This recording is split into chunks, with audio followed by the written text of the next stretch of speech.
Okay, I'm joined now by Alex Morgan. He is a British college student who is graduating this year. And we also have Abdelrahman Rizik, a human resources consultant. I'm going to start with Alex. He's about to graduate with a bachelor's degree in politics and international relations from the University of Manchester in the UK. Thanks for being with us, Alex. You know, I envy your youth, but I don't envy your position right now. Just how daunting is it to be entering the job market at the height of a global economic crisis?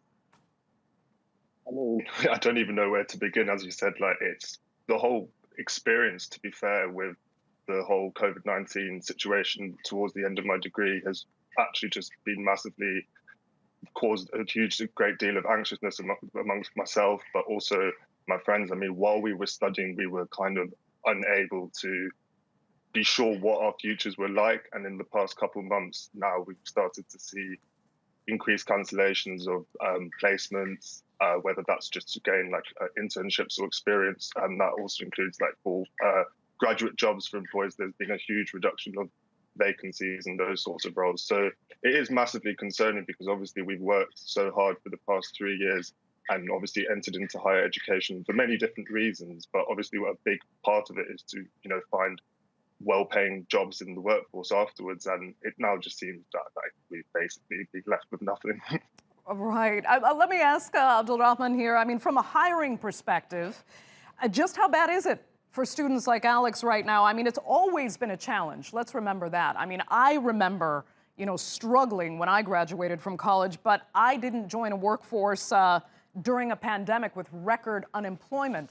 Tell us what they're up against. It's definitely a very tough situation at the moment, and people are starting to compare between now and the 2008 recession, just over 10 years ago, and already, economics are saying that it's worse. It's going to become worse. So it depends on the sectors they're applying for, but some tech sectors are going to be a lot tougher than others at the moment for graduates. For example, in the UK, we've already seen a recent survey that shows that 2/3 of student jobs have been withdrawn or paused. So there's a lot of uncertainty at the moment for students specifically, but also there's a lot of people as well that are losing their jobs.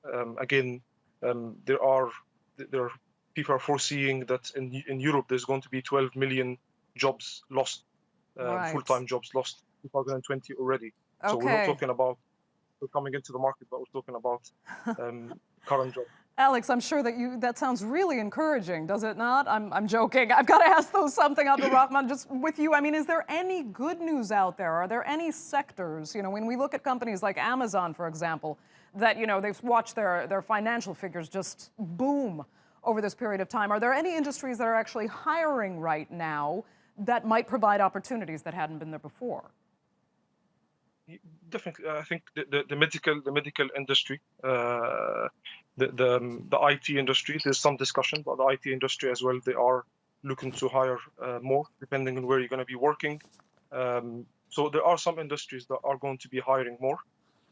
It really depends. Also, the construction, depending on where you come from. But for example, the tourism industry, those industries are going to be hit massively in the next few months, especially if we're looking at another, hopefully not, but there are also speculations on another outbreak, a second wave of outbreak towards the end of this year. Okay. Alex, let me ask you then, I mean, there might be some space in tech. How able do you feel to adapt to, an area that was not your area of concentration? And also, I mean, if worse comes to worst, how willing are you to perhaps settle for a job that you might be educationally overqualified for?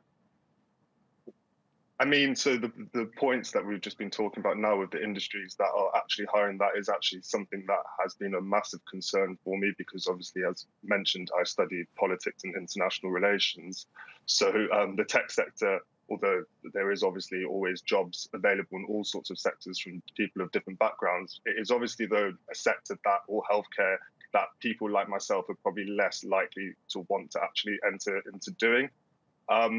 I mean, for me personally, I'm fortunate that I have part-time employment at the moment. Admittedly, whether I'll be able to get more hours and what my support situation is going to look like in the future, I don't know. But for the time being, that's kind of just left me to think that it's probably best just to stick with that and to try wait to find what I actually want to do. Try find even, I mean, I'd even considered doing further study to do my master's after my degree, but that's because also of now social distancing and quarantines and lockdowns is also something that I'm not so willing to put so much money into doing. So I think it's a bit of a waiting game for me at the moment now, because as I said, I am quite lucky at least that I do have a job. Admittedly, my hours are quite low.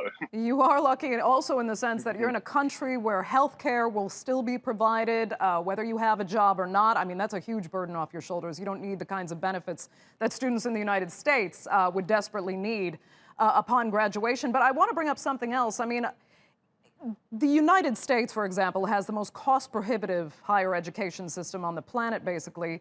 In the UK, you're still expected to pay around $12,000 a year for your education. So, Alex, if I'm correct, you did come out with student debt. How much does that concern you? You probably won't be able to pay that back now for some time. Is that a real worry? So yeah, you're correct in terms of the numbers that you said. So we do also get living costs as well, which differs basically on it's a means tested thing based on your parents' income. So everyone's debt does differ as well. Mine is around about £40,000, which it's also got a 6% interest rate that has been increasing every year since while I've been studying.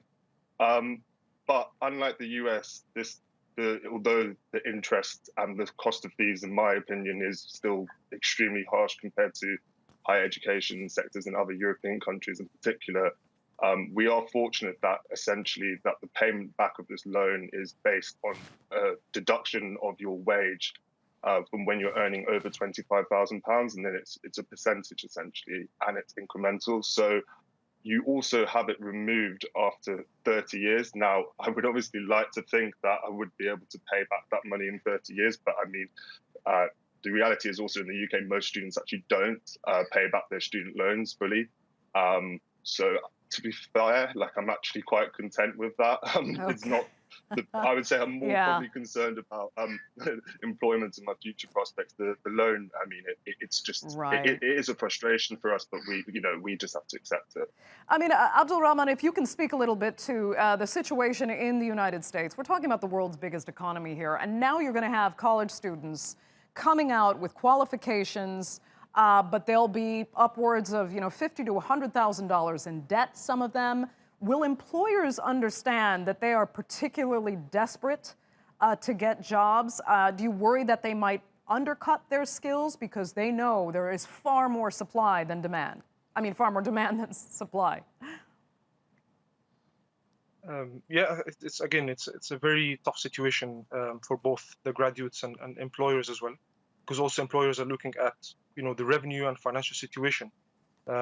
So hopefully the employers can be a bit more sympathetic with those graduates. But maybe my advice for the graduates at the moment are to study the market a little bit more. The questions that maybe we're asking right now when we're hiring in interviews is, what have you been doing in the lockdown, especially if you've graduated? How do you see yourself working from home, remotely, and so on? So my advice would be to those people graduating or graduates to invest more into the skills, especially with remote working. I think also this can be an opportunity for people to work in countries and places, out beyond the borders, because we are still thinking as well that a lot of companies now are, going heavy on digitization and going heavy on remote working, which means that potentially there's a higher opportunity for people to work beyond the borders. So this is my advice for the students at the moment. And as Alex mentioned as well, if you have the opportunity and you have the ability to go for a further education, to go for a master's, I think this is a good time to go for it. But again, there's a lot of factors that come with it. But this is a good opportunity, especially that we think there's going to be a dip in the job market for the next few months, maybe the next few years as well. So I think trying to be competitive, try and upskill yourself, also maybe doing a personal SWOT analysis, trying to understand because in the university, especially in the West, in Europe, and in the UK and the USA, There's a lot of soft skills that you gain. So maybe you have to adapt to the current market Right. as a situation. Abdelrahman, that's some great advice. Alex, I hope that was a little bit of silver lining there at the end. I'd like to thank you, though, both so much for joining us. We're unfortunately out of time. Thanks, guys.